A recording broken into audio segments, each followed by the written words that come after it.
नमः सिद्धिभ्यः।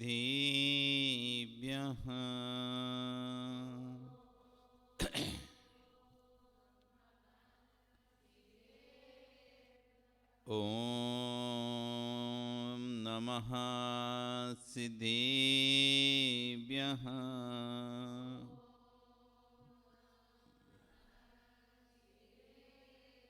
ॐ नमः सिद्धिभ्यः।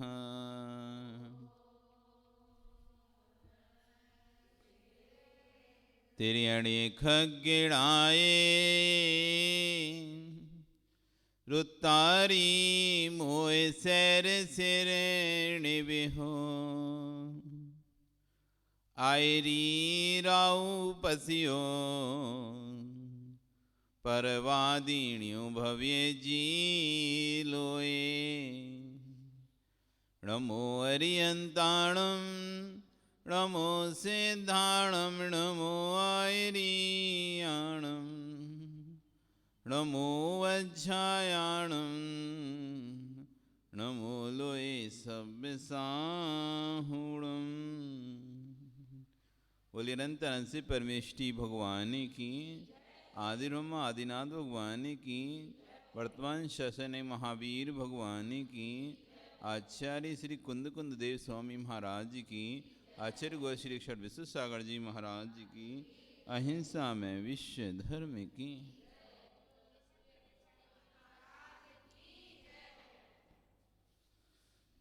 भवबंधु, वर्तमान शासन न्यायिक वर्धमान स्वामी के शासन में आदिनाथ स्वामी की चरण निश्रा में बैठकर हम सभी जिस देशना का श्रवण कर रहे हैं, हम यहाँ पर सम्यक ज्ञान के विषय में चर्चा कर रहे थे।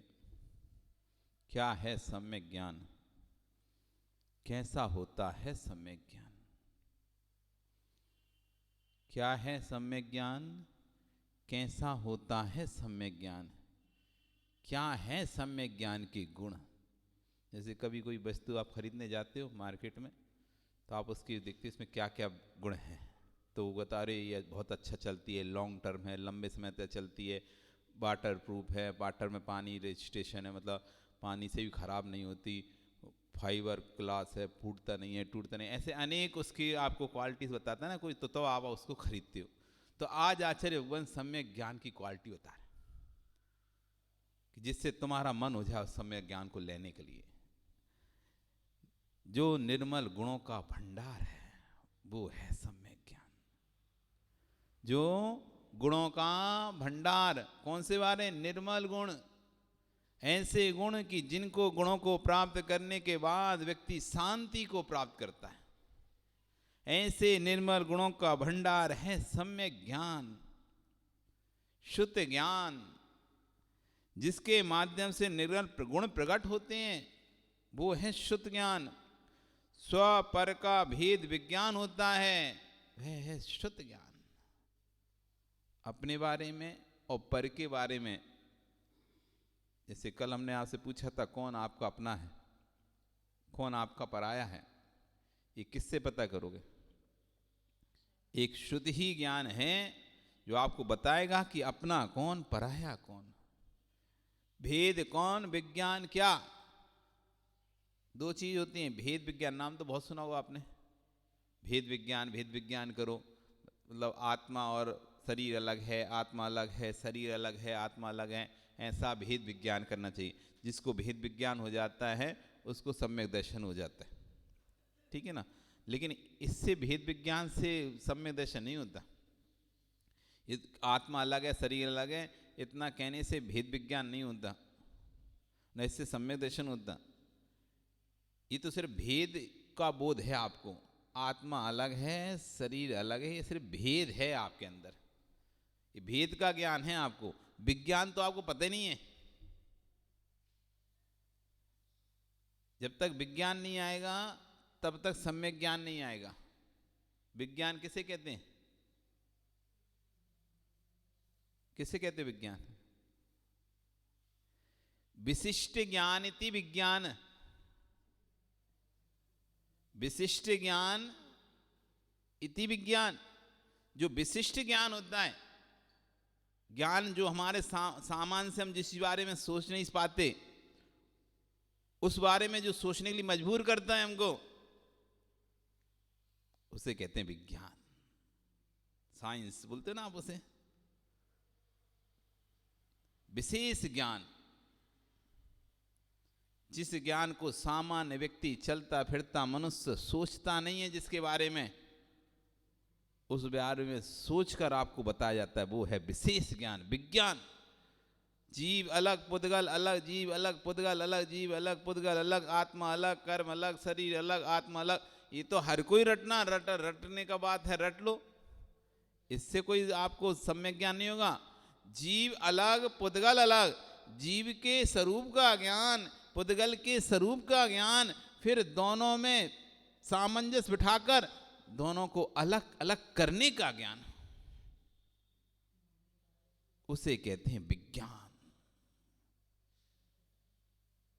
विज्ञान नाम का एक प्रायश्चित होता है साधुओं के लिए, विज्ञान नाम का प्रायश्चित दिया जाता है।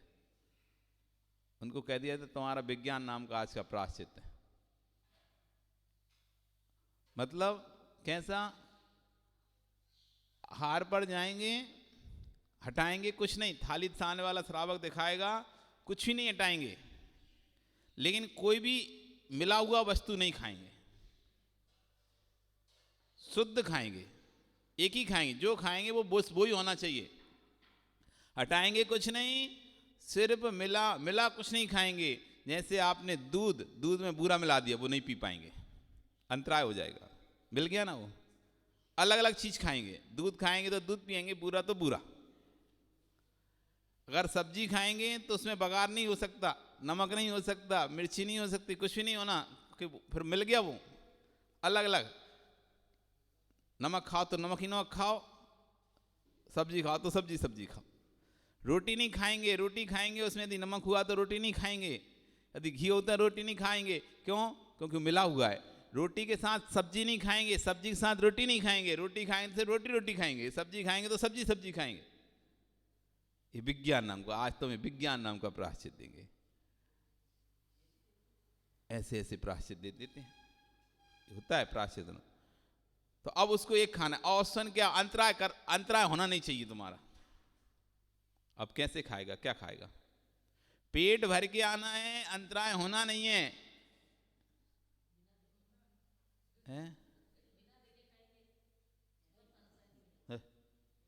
बिना देख खाएंगे। रोटी पे घी नहीं दिखेगा क्या? गजब करते हैं। सब्जी में ना वो नहीं दिखेगा क्या? अब कैसे खाएंगे? पेट भर के आना है। आपको यदि ऐसा कह दिया तो आप क्या करोगे? अब काई खाओगे? अरे पानी पी के आ जाओ पेट भर के। पानी में तो कुछ मिलना नहीं देता ना, पानी पियो बढ़िया शांति से, पानी पी के पेट भर के आ जाओ, पानी पी के आ जाओ। आप करते ना उपवास, जब क्या पीते हो? पानी पीते हो। अंतराय भी नहीं होना ना, वो तो विवेक है ना, एक ही चीज खानी है। फल खाएंगे सिर्फ फल ही खाएगा, ये जो भी एक फल लेगा तो वही फल लेना है,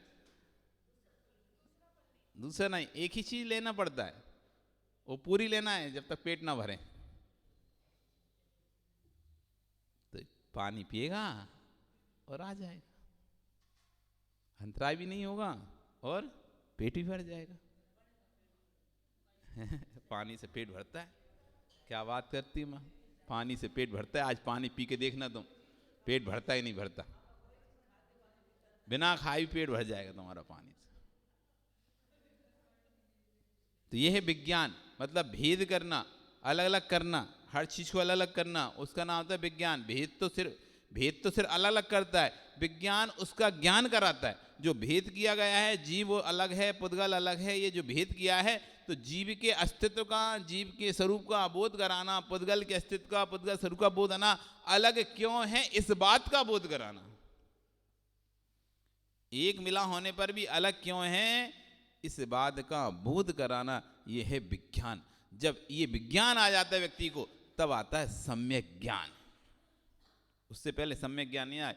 इसलिए किसी भी बिना दिमाग के व्यक्ति को, कम दिमाग के व्यक्ति को, मेंटली डिस्टर्ब व्यक्ति, इनको कभी सम्यक दर्शन नहीं हो सकता।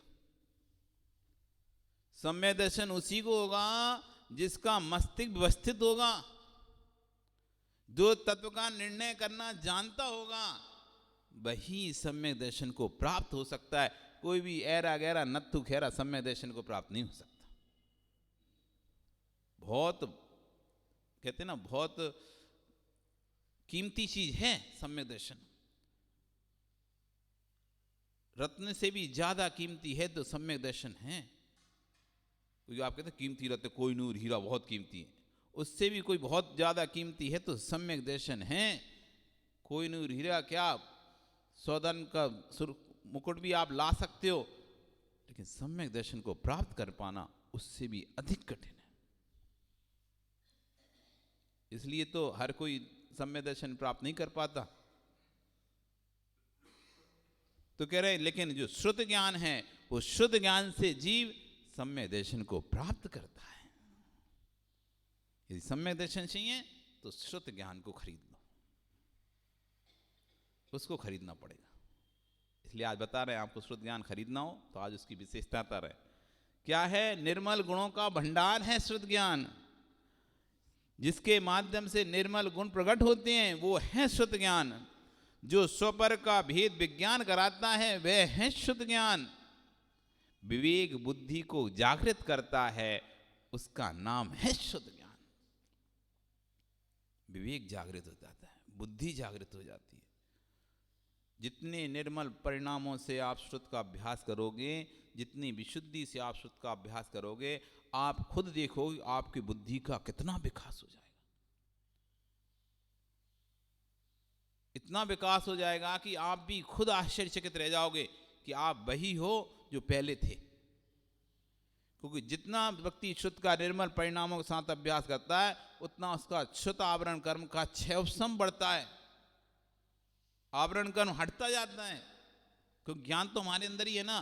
केवल ज्ञान ही जो प्रकट हो रहा है ना, वो शुद्ध ज्ञान से ही प्रकट हो रहा है। शुद्ध ज्ञान ना हो तो केवल ज्ञान ना हो किसी को। उस शुद्ध ज्ञान की निर्मलता में जब वो जाता है, जानता है, इतना विशुद्ध हो जाता है, इतना विशुद्ध हो जाता है, इतना गहरा चिंतन में डूब जाता है, केवल ज्ञान प्रकट हो जाता है। शुद्ध ज्ञान के अलावा कोई भी ऐसा ज्ञान नहीं है जो केवल ज्ञान को प्रकट कर सके। अवधि ज्ञान से केवल ज्ञान प्रकट नहीं होता, मना परे ज्ञान से केवल ज्ञान प्रकट नहीं होता, मात्र मति ज्ञान से केवल ज्ञान प्रकट नहीं होता। केवल ज्ञान को प्रकट कराने का कोई हेतु है तो शुद्ध ज्ञान है। जिसको केवल ज्ञान चाहिए वो शुद्ध ज्ञान का अभ्यास करे। जिसको भगवान बनना है वो शुद्ध ज्ञान का अभ्यास करे। विवेक बुद्धि को जागृत करता है शुद्ध ज्ञान। क्या है, क्या उपादेय है, किसकी उपेक्षा करना चाहिए, ये बताता है शुद्ध ज्ञान। मेरे कल्याण का मार्ग कौन सा है, ये बताता है शुद्ध ज्ञान। मेरे अकल्याण का मार्ग कौन सा है, बताता है शुद्ध ज्ञान। श्रमण गण जिसका नित्य प्रति सेवन करते हैं वह है शुद्ध ज्ञान। साधु महात्मा जिसका नित्य प्रति सेवन करते हैं, जिसके अध्ययन में लगे रहते हैं, जिसके पानी में लगे रहते हैं, वो है शुद्ध ज्ञान। सोचो आप, नित्य प्रति श्रवण गण जिसकी सेवा में लगे हैं, जिसको प्राप्त करने का अथक प्रयास पुरुषार्थ करते रहते हैं, वो है शुद्ध ज्ञान। निरंतर नित्य प्रति सेवन करते हुए निरंतर उसका अभ्यास करते हैं, वह है शुद्ध ज्ञान। समस्त तत्वों को प्रकाशित करने वाले दीपक के समान है, उसका नाम है शुद्ध ज्ञान। जैसे दीपक होता है ना, अंधेरे कमरे में दीपक जला दो, प्रकाश हो जाता है। कोई वस्तु नहीं भी दिख रही होती तो वो भी दिखने लगती है। जिस वस्तु को व्यक्ति जान नहीं पाता, समझ नहीं पाता, उस व्यक्ति को भी वह दीपक के सहारे से जान लेता है, समझ लेता है। ऐसी जिन तत्वों को, जिन पदार्थों को व्यक्ति जान नहीं पाता, शुद्ध ज्ञान के आधार से उन तत्वों को, पदार्थों को जान लेता। विचित्रा लोक यात्रे हम, यदि घर बैठे 3 लोक की यात्रा करना है तो उसका एक ही साधन है। याद किया था ना, पढ़ा था, कहा था जब पढ़ा रहे थे तो उसका मंगलाचरण पढ़ रहे थे, नमस्तस्यै सरस्वत्यै विमल ज्ञान मूर्तये विचित्रालोके आत्रेयम तत्प्रसादात् प्रवर्तते। कुछ याद रखते नहीं तुम लोग, ध्यान ही नहीं रखते। पढ़ा तो था ना, पढ़ा था नहीं पढ़ा? क्या पढ़ा था? नमस्तस्यै सरस्वत्यै,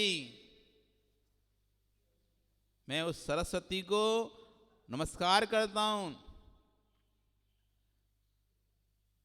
नमस्तस्यै सरस्वत्यै विमल ज्ञान मूर्ते, जो विमल ज्ञान की मूर्ति है।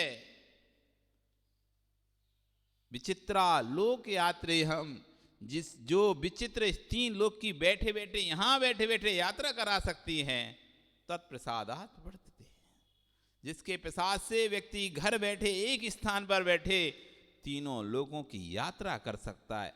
कर सकते नहीं कर सकते? आप यहां बैठे शिखर जी की यात्रा कर सकते नहीं कर सकते? कर सकते नहीं कर सकते? कर सकते ना। ज्ञान का महत्व है, ज्ञान का। लोग जाकर करेंगे, तुम यहां बैठे कर सकते हो, पूरा पूर्ण पैसा कमा सकते हो। एक व्यक्ति जो जाकर वंदना करना है, आप बैठे बैठे वंदना कर सकते हो, भावों से पूरा एक वंदना का पुण्य कमा सकते हो। विचित्र 3 लोक की यात्रा कराने वाला है तो शुद्ध ज्ञान है, दीपक की तरह प्रकाशित कर देता है पदार्थों को। पाप रूपी बेल को जड़ से उखाड़ने के लिए जो कोई प्रलयकालीन पवन के समान है, वह है शुद्ध ज्ञान। जब प्रलयकालीन पवन की हवा चलती है, अच्छे अच्छे मजबूत से मजबूत वृक्ष भी उखड़कर फेंक जाते हैं, गिर जाते हैं, उखड़ जाते हैं। अच्छी अच्छी बेलें, मजबूत बेलें, वो भी उखड़कर फेंक जाती हैं। ऐसी पाप की मजबूत बेल हमको पकड़े हुए हैं, श्रुत ज्ञान उस बेल को जड़ से उखाड़कर फेंक देता है। प्रलयकालीन पवन है शुद्ध ज्ञान, जो पाप रूपी वृक्षों की जड़ों को उखाड़कर, जड़ से उखाड़कर फेंक देता है। पुनः फिर दोबारा से उग नहीं पाता वो पाप, वो है शुद्ध ज्ञान। पुण्य का तीर्थ है शुद्ध ज्ञान, पुण्य का तीर्थ है शुद्ध ज्ञान, जिसमें पुण्य ही पुण्य भरा हुआ है, पाप का नामो निशान नहीं है। पवित्र पुण्य को देने वाला है शुद्ध ज्ञान। जिनेंद्र भगवान ने जिसको अपनी दिव्य ध्वनि में कहा है, वह है शुद्ध ज्ञान, जिसको स्वयं भगवान ने खुद अपनी दिव्य ध्वनि में बोला है। ऐसा वैसा नहीं है, स्वयं भगवान ने जिसे अपनी दिव्य ध्वनि बनाया है, स्वयं भगवान ने जिसे अपनी भाषा बनाया है, वह है शुद्ध ज्ञान। गणधरों ने जिसके द्वारा जिसे गुंथित किया गया है, वह है शुद्ध ज्ञान। जिसे गणधरों ने अपने लिखा है, मन रूपी हाथी को जो अंकुश लगाता है, वह है शुद्ध ज्ञान। जैसे हाथी, यदि अंकुश ना रहे हाथी के ऊपर, निरंकुश हो जाएगा, उखाड़ देगा, पूरा गांव शहर तबाह कर देगा, नष्ट कर देगा। ऐसी यदि मन पर अंकुश ना हो, तो मन तुम्हारी आत्मा के उद्यान को तहस नहस कर देगा, इस आत्मविज्ञा को नष्ट कर देगा। जैसे हाथी निरंकुश हो जाए, फिर ना घर देखता, ना पेड़ देखता, ना बगीचा देखता, ना फूल देखता, ना पत्ती देखता, ना इंसान देखता, जो सामने आता जाता है सबको रौंदता चला जाता है। ऐसी जब ये मन निरंकुश हो जाता है, ये आत्म उद्यान के बगीचे को तहस नहस कर देता है, पुण्य के बगीचे को तहस नहस कर देता है। उस मन रूपी हाथी पर कोई यदि अंकुश है, इसलिए इसे कहा है सम्यक श्रुत ज्ञान को ज्ञानांकुश। ज्ञानांकुश है ये श्रुत ज्ञान, मन रूपी हाथी पर ज्ञान रूपी अंकुश। जब इस मन पर ज्ञान रूपी अंकुश लगाते हैं, ये मन भाग नहीं पाता फिर इधर उधर। फिर जैसा चलाना चाहो, देखो मुहावत को, अंकुश लगा के सूंड उठा तो सूंड उठाता है, वो कहता है पैर उठा तो पैर उठाता है, वो कहता है बैठ तो बैठता है, वो कहता है उठ तो उठता है। अब सोचो इतना बड़ा हाथी और एक आदमी के बस में। उस आदमी की औकात नहीं है उसके यहाँ। जब हाथी पागल होता है तो ऐसे कितने महावतों को ऐसे तो मार देता है। इतना ताकत तो हाथी के अंदर की ताकत तो पता ही, आप समझो कितनी होती ताकत। तब भी एक व्यक्ति के बस में है, छोटे से अंकुश से बस में है। वो जैसा कहता है वो हाथी वैसा ही कर रहा है। खड़ा होना तो खड़ा रहे, बैठ तो बैठ, एक पैर उठा तो एक पैर, दो पैर उठा तो दो पैर, सूंड उठा तो सूंड उठाता है। जैसा चाहो वैसा करता है। आवाज निकालने का वो आवाज निकालता है एक अंकुश से। वो अंकुश उस हाथी को जैसे बस में करके रखता है, उसे इधर उधर भागने नहीं देता है। ऐसी ज्ञान रूपी अंकुश इस मन को, शुद्ध ज्ञान रूपी अंकुश इस मन को अपने कंट्रोल में रखता है, भागने नहीं देता सारी। क्योंकि मन तो असीम इच्छाओं का भंडार है। मन में तो असीम इच्छाएं हैं जिनकी कोई सीमा ही नहीं है। अनंत इच्छाओं का पिंड है ये मन। एक इच्छा पूरी होती है, दूसरी फिर जागृत, दूसरी पूरी होती है, तीसरी जागृत, तीसरी पूरी होती है, चौथी जागृत, चौथी पूरी होती है, पांचवी जागृत। कभी भी ये मन संतुष्ट नहीं हो सकता है। ये अंधकूप है, अंधकूप। इसमें कितना भी पानी भरा जाए ये फुल भरने वाला नहीं है। इस पर यदि अंकुश करेगा तो शुद्ध ज्ञान ही अंकुश कराने वाला है। ऐसे शुद्ध ज्ञान का निरंतर अभ्यास करो, कह रहे हैं आचार्य युगमन। ये है शुद्ध ज्ञान, ये है महिमा शुद्ध ज्ञान की। इसलिए स्वाध्याय करना चाहिए, खूब स्वाध्याय करना चाहिए। जितना समय मिले उतना स्वाध्याय करना चाहिए। 10 मिनट समय मिले 10 मिनट करो, आधा घंटा मिले आधा घंटा, दिन में 2 बार मिले 2 बार करो, 4 बार मिले 4 बार करो। जब जब जब जब समय मिले शुद्ध ज्ञान के अभ्यास में निरत हो जाओ। यही शुद्ध ज्ञान आपको भगवान बनाएगा। लिख लो आप, गारंटी है, गारंटी। जो आज का शुद्ध ज्ञान का अभ्यास है, वही शुद्ध का अभ्यास देशना लब्धि का काम करेगा। और यही देशना लब्धि आपको सम्यक दर्शन उत्पन्न कराएगी। और यही शुद्ध ज्ञान आपको बाद में भगवान बनाएगा। जिसको भगवान बनना है, भगवान बनने की इच्छा है, वो आज से ही अभ्यास प्रारंभ कर दो। निरंतर ग्रंथों का अभ्यास करोगे, शास्त्रों का अभ्यास करोगे, आप देखोगे एक ऐसी शांति आपके अंदर आएगी, एक ऐसी शांति आपके अंदर आई, पर के सारे विकल्पों से आप मुक्त हो जाओगे। और क्या कह रहे हैं? निरंतर सम्यक ज्ञान, ऐसे सम्यक ज्ञान का निरंतर अभ्यास करना चाहिए। इसी ग्रंथ में भगवान कुंद कुंदेव स्वामी कह रहे हैं, शास्त्रों का अध्ययन ही ध्यान है। इसी से पंच इंद्रियों का निग्रह होता है, कसायों का भी निग्रह होता है। इसलिए इस पंचम काल में प्रपंच अर्थात जनागम का अभ्यास करना चाहिए। सम्यक ज्ञानम प्रमाणम, ज्ञानी सम्यक ज्ञान ही प्रमाण है। सम्यक ज्ञान ही मोक्ष मार्ग में कार्यकारी है। सम्यक सिद्धांत हो, सम्यक ज्ञान को प्रमाणित करता है। ज्ञान प्रत्यक्ष और परोक्षभूत होता है। ज्ञानियों निहारो, जितने भी कर्मातीत हुए हैं, कर्मातीत हो रहे हैं, कर्मातीत होंगे, कर्म से अतीत यानी रहित होंगे, ये शुद्ध की ही महिमा है। ये शुद्ध ज्ञान से ही हो रहे हैं।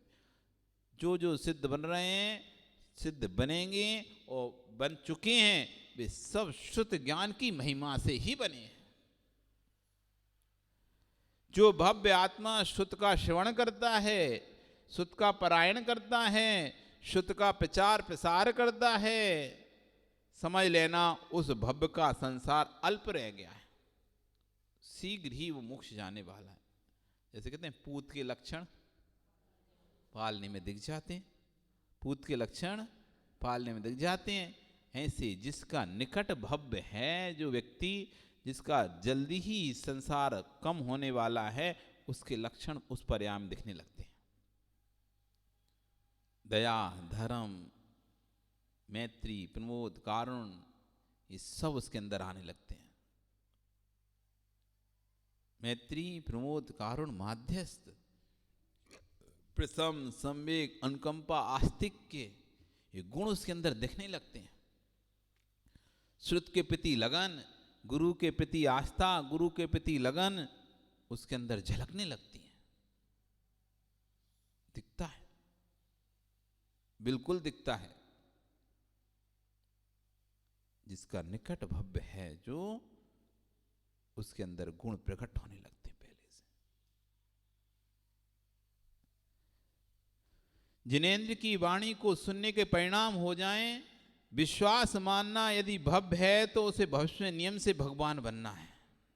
जिसके जिनेंद्र की वाणी सुनने के परिणाम हो रहे हैं, प्रवचन सुनने के परिणाम हो रहे हैं, नियम से भव्य है ये, तो मोक्ष जाएगा। यदि भव्य है तो नियम से मोक्ष जाने वाला है वो। उस भव्य की भवावलियां न्यून हैं। आगम चक्कु साऊ, ज्ञानी साधु का नेत्र आगम है।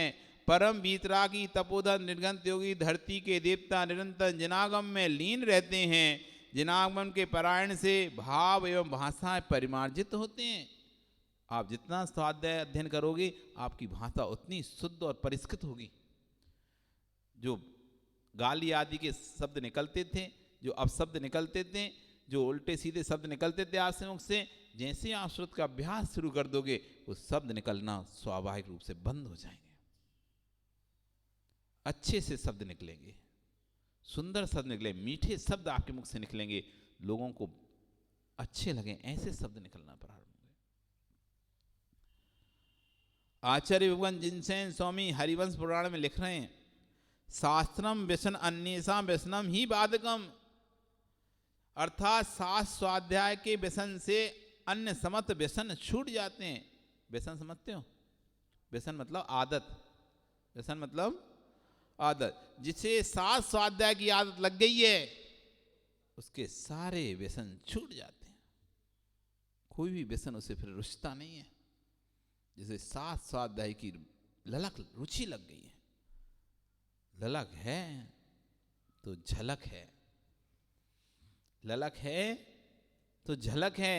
जिसे एक बार स्वाध्याय की ललक लग जाए, उसके अंदर झलक आ जाएगी भगवान बनने की। ज्ञानी साधक का ध्यान उसका अध्ययन है। अध्ययन द्वारा ही वह सम्यक के विषय में जानकारी प्राप्त करता है। शास्त्रों की सीप से सम्यक के मुक्ता फल मिलते हैं। तन्मयता बढ़ती है, ज्ञान संपन्न होने से स्वपर का बोध होता है। हे श्रवण, इस प्रकार ध्यान द्वारा जो परिणामों की सिद्धि होती है, वही शास्त्र स्वाध्याय से सिद्धि होती है। जग सुहित कर सब अहित हर, श्रुति सुखद सब संशय हरे। भ्रम रोग हर जिनके वचन, मुख चंद्र तय अमृत झरे। ज्ञानी जो वीतरागी श्रवणों के वचन हैं, वे जगत में प्राणियों के लिए हितकारी हैं, उपकारी हैं तथा अहित का हरण करने वाले हैं। जिनेंद्र के वचन सब संशय को विनष्ट करने वाले हैं। वीतरागी भगवंतों के श्रीमुख से खिरते वचन ऐसे प्रीत होते हैं, मानो चंद्रमा के अमृत ही झर रहा हो। ऐसे वचन ज्ञानी शुद्ध ज्ञान यदि जिना का अभ्यास नित्य करना चाहिए। ज्ञान के बिना सम्यक तपस्रण भी संभव नहीं है।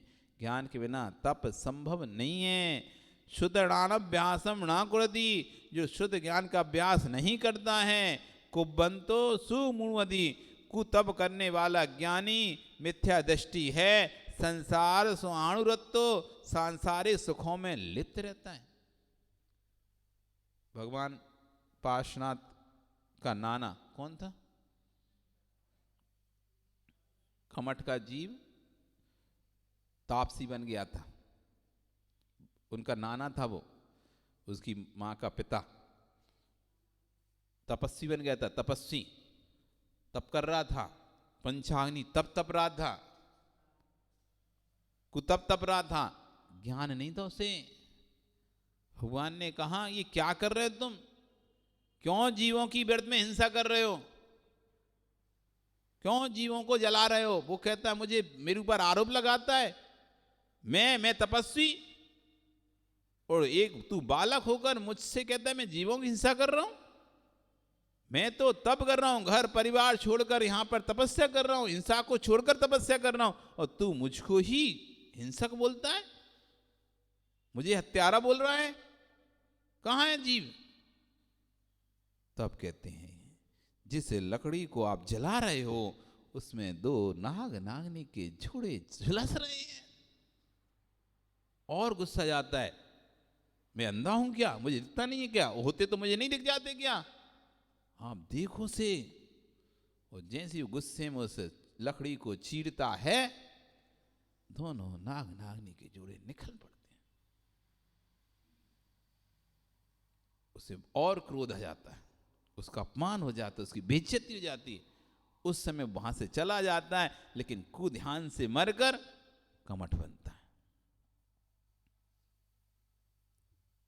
कुध्यान से मरकर कमठ बन जाता है। कमठ का मतलब देव बन जाता है, कमठ का जीव वो देव बन जाता है। तो कुतप से उसकी कोई सिद्धि नहीं हुई, इसलिए कहा कि बिना शुद्ध ज्ञान के कुतप कराने अज्ञानी हैं, मिथ्या दृष्टि है। संसार सुगाणत तो संसारे सुखों में लिप्त है। ज्ञानी ज्ञान का अभ्यास करने वाला श्रुतों को धारा की सुतप करता है। अज्ञानी तो तप, अज्ञानी का तप संसार का ही कारण है। जो मुनि भगवान तत्वों के चिंतन में निरंतर लीन रहते हैं, मुनिराओ तच्च विराचरणशीलो, मुनिरा तत् की विचारणा करने वाले होते हैं। एवं मुक्ख पराहरणा सब जुदो, मोक्ष पथ की आराधना के स्वभाव वाले होते हैं। अब अणवैणम धम्म का ही संगोदी, वह श्रवण मोक्ष पथ के अनुगामी निरंतर धर्म कथाओं के परिचायक होते हैं। ज्ञानी पंचम काल में स्वाध्याय ही परम सुख का साधन है, परम तप है। नेत्र और मन की चित्त को भ्रमित कर, नेत्र और मन तो चित्त को भ्रमित करते हैं, उस नेत्र और मन को बस करने वाला कोई है तो स्वाध्याय। नेत्र भी वश में हो जाते हैं और मन भी वश में। हम नेत्र, हमारी आंखें भी चलती, मन भी चलता रहता था देखने, हम जैसे तैसे आंखों को बंद भी करें तो मन बंद नहीं होता। यदि दोनों को बस में करना है, नेत्र को भी बस में करना है और मन को भी बस में करना है, तो स्वाध्याय करो। इन्हें शुद्ध के प्राण में लगा दो। किसको, मन को और नेत्रों को। तो साधना भी निर्मल होगी, चित्त भी स्थिर होगा। शुद्ध अभ्यास से ही केवल ज्योति प्रकट होगी। जयवंत हो तत्व के चिंतन में लवलीन परम योगीश्वर निर्घंत मुनीश्वर। जयवंत हो वीतराग श्रवण संस्कृति। जयवंत हो। आपका समय, कल फिर आओगे, कल पर्याय रहेंगे। मुनि की धर्म में प्रवृत्ति कैसे होती है, मुनियों की धर्म में प्रवृत्ति, इस विषय पर मुनि का स्वरूप, मुनि की धर्म में प्रवृत्ति, इसका आचार्य भगवान वर्णन करेंगे। बोली भगवान महावीर स्वामी की जिरवाणी स्तुति। जावाणी के ज्ञान ते सूझे लोकान, सोवाणी मस्तके नमः सदा देते हूँ दो। हे जिन वाणी भारती तो है जपो दिन रे, जो तेरा शरणागहि सो पावे सुख चैन। देवे भजू अरिहंत को गुरु सेवो निर्ग्रंथ, दया धर्म बालम यही मोक्ष का पन, यही मोक्ष का पन। 9 बार।